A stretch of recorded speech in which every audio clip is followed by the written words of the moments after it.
तो वेल जैसा कि आप लोगों को पता है कि हमारे यहाँ एमपी में 20 तारीख से आपके प्री बोर्ड के एग्जाम स्टार्ट होने वाले हैं। तो काफ़ी स्टूडेंट ने मुझे इस साल बोला था कि भाई हमें सॉल्यूशन आप प्रोवाइड कराइए एग्जाम के, क्योंकि हमारी पढ़ाई उतने अच्छे से नहीं हो पाई है। तो आज की इस वीडियो में मैं आपको प्रोवाइड करने वाला हूँ कक्षा 12वीं का जो आपका हिंदी विषय का सॉल्यूशन पेपर है वो आज मैं आपको देने वाला हूँ। जी हाँ, तो ये आपका हिंदी का रियल पेपर है जो प्री बोर्ड परीक्षा में आपका आया है। एंड यहाँ पे जो है आपका ये 80 मार्क का पेपर होने वाला है। तो आज की इस वीडियो में पूरा आपको 80 मार्क का पेपर का सॉल्यूशन बताऊंगा। तो इस वीडियो को अंत तक जरूर देखिएगा ताकि आपको जो है सॉल्यूशन अच्छे से समझ में आ सके। क्या लिखना है, कैसे लिखना है, वो भी सब मैं बात करूंगा इस वीडियो में। तो सबसे पहला जो आपका है क्वेश्चन है वो है आपका सही विकल्प का चुनकर लिखिए। उसके बाद में जो है आपका सेकंड क्वेश्चन जो आता है रिक्त स्थानों का सही विकल्प चुनकर लिखिए। और थर्ड नंबर पे जो आपका आता है वो है सही जोड़ी मिलाकर रखिए।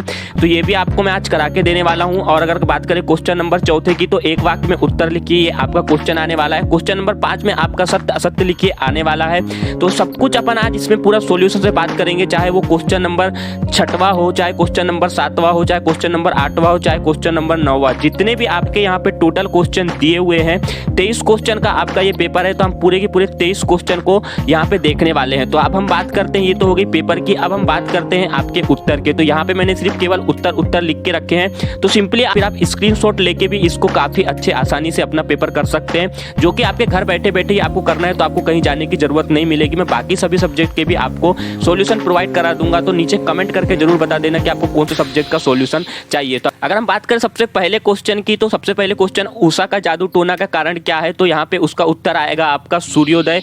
और दूसरे क्वेश्चन का आंसर आएगा आपका नए जीवन का उदय।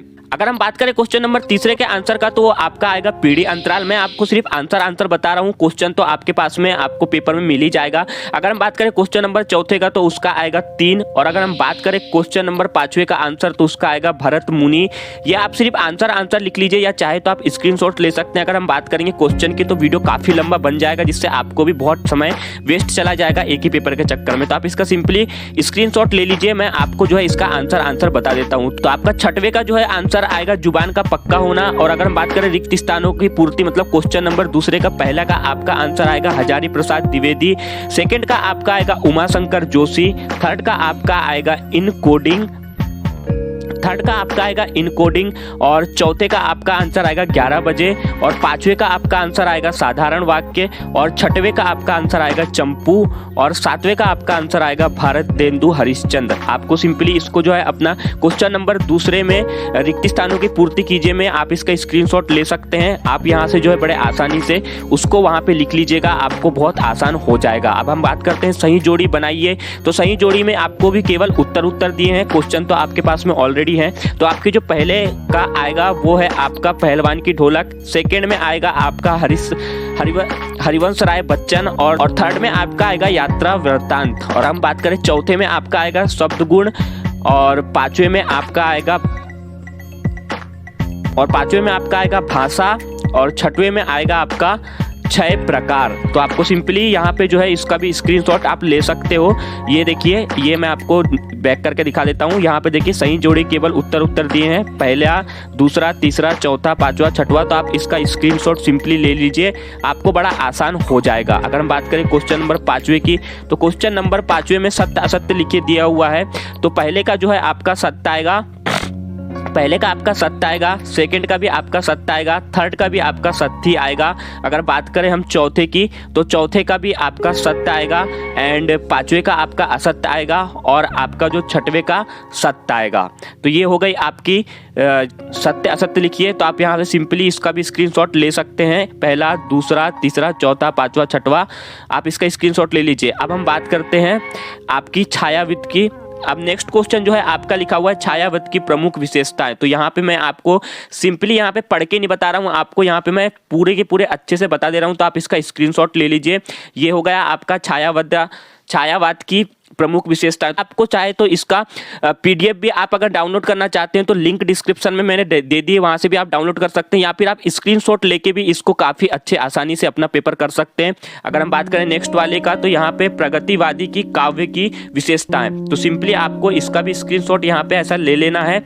ये थोड़े क्वेश्चन इधर उधर हो गए होंगे तो आप अपने हिसाब से जो क्वेश्चन दिया उसके हिसाब से पढ़ लीजिएगा। प्रगतिवाद की काव्य की विशेषताएं यहाँ पे लिखना है, तो आप सिंपली ये वाला स्क्रीनशॉट ले लीजिए, आप इसको लिख लीजिए। नेक्स्ट अगर हम बात करें तो नेक्स्ट प्रश्न नंबर 7वां आपका है, चिड़ियों के बच्चों की नीड़ों से क्यों झांकते हैं। तो ये सिंपली मैंने इसका जो है आंसर दे दिया है, लिख दिया। आप इसका स्क्रीनशॉट ले लीजिए एंड यहाँ से काफ़ी आसानी से आप लिख सकते हैं। तो आपने अभी तक स्क्रीनशॉट ले लिया होगा। एंड अगर हम बात करें सेकेंड क्वेश्चन की, तो यहाँ पे जो है प्रश्न नंबर 8वां में आपका दिया है, नाटक व एकांकी की अंतर लिखिए। तो यहाँ पे सिंपली जो है आप इसका भी स्क्रीनशॉट ले लीजिए और आप इसको भी देख के बड़े आसानी से लिख सकते हैं। मैं आपको जल्दी जल्दी बता देता हूँ क्योंकि वीडियो काफ़ी लंबा हो जाएगा, वरना आप स्क्रीनशॉट लेते जाइएगा। अगर हम बात करें प्रश्न नंबर 3 का, यहाँ पे लिखा हुआ है, भक्तिन का वास्तविक नाम क्या है, वह इसे लोग से क्यों छुपाती थी। तो ये जो है इसका आंसर दिया हुआ है। सिंपली आप इसका ये आंसर का स्क्रीनशॉट ले लीजिए। काफ़ी अच्छे अच्छे अक्षरों से लिखा है, जिसने भी लिखा है बड़े दिल से लिखा है भाई आपके लिए। तो ये आपको काफ़ी ज़्यादा जो है साफ साफ अक्षरों में देखने को मिल जाएगा। अगर हम बात करें नेक्स्ट की, तो यहाँ पे जो है दिया हुआ है, हिंदी साहित्य के कविता की एक शैली है। तो ये जो है आपको इसका ये आंसर लिखना है। आप सिंपली इसका भी स्क्रीनशॉट ले लीजिए। एंड नेक्स्ट क्वेश्चन की तरफ हम बढ़ते हैं। तो ये देखिए आपको ये कुछ क्वेश्चन दिया है, अभिधा शब्द की शक्ति। तो आपको ये जो है ये वाला आंसर यहाँ पे लिख देना है। इसकी भी आप स्क्रीनशॉट ले लीजिए। ये थोड़ा लंबा है तो पहले आप इतने का स्क्रीनशॉट ले लीजिए एंड उसके बाद में उसी के नीचे आपको इसका भी स्क्रीनशॉट ले लेना है कि दोनों को साथ में आप लिख सको। उसके बाद में ये जो है आपको दिया हुआ है, कुछ उदाहरण दिए हैं। तो मोहन पुस्तक पढ़ रहा है, ये उसका उदाहरण है। और यहाँ पे परिभाषा भी आपकी दी है, वार्णिक छंद है। इसमें कुल 23 वर्ण होते हैं, इसमें 7 मगण होते हैं। तो ये भी आप इसका भी आंसर लिख लीजिए। और ये कुछ आपको उदाहरण टाइप का दिया है एंड ये भी आपके काम की चीज़ें तो आप लिख सकते हो। और आगे जो है यहाँ पे लिखा हुआ है, खाक छानना एक प्रचलित लोक शक्ति अथवा हिंदी मुहावरा है। तो ये इसका भी आप स्क्रीनशॉट ले सकते हैं। ये कुछ आपको अर्थ भावार्थ दिए हुए हैं, आप इनका भी लिख सकते हैं। और ये जो है आपका दिया हुआ है। और नीचे अगर हम बात करें तो ये आपके काफ़ी डिटेल्स में दिए, आपको यहाँ से ढूंढ के निकला पड़ेगा। तो मैं आपको यहाँ पे सिंपली दे देता हूँ, आप यहाँ पे से इसका स्क्रीनशॉट ले लेके लिख लीजिएगा।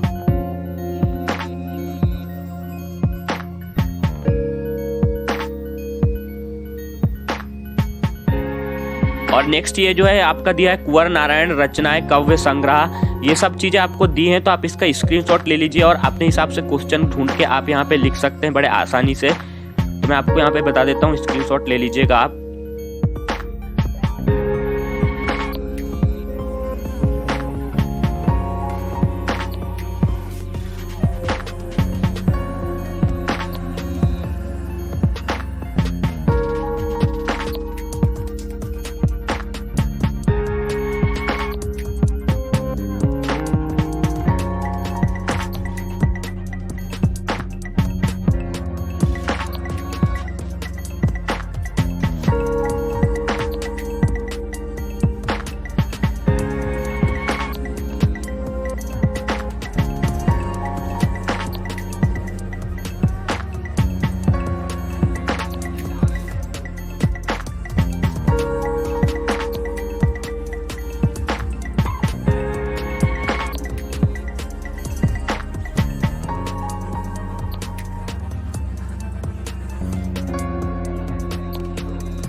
Thank you.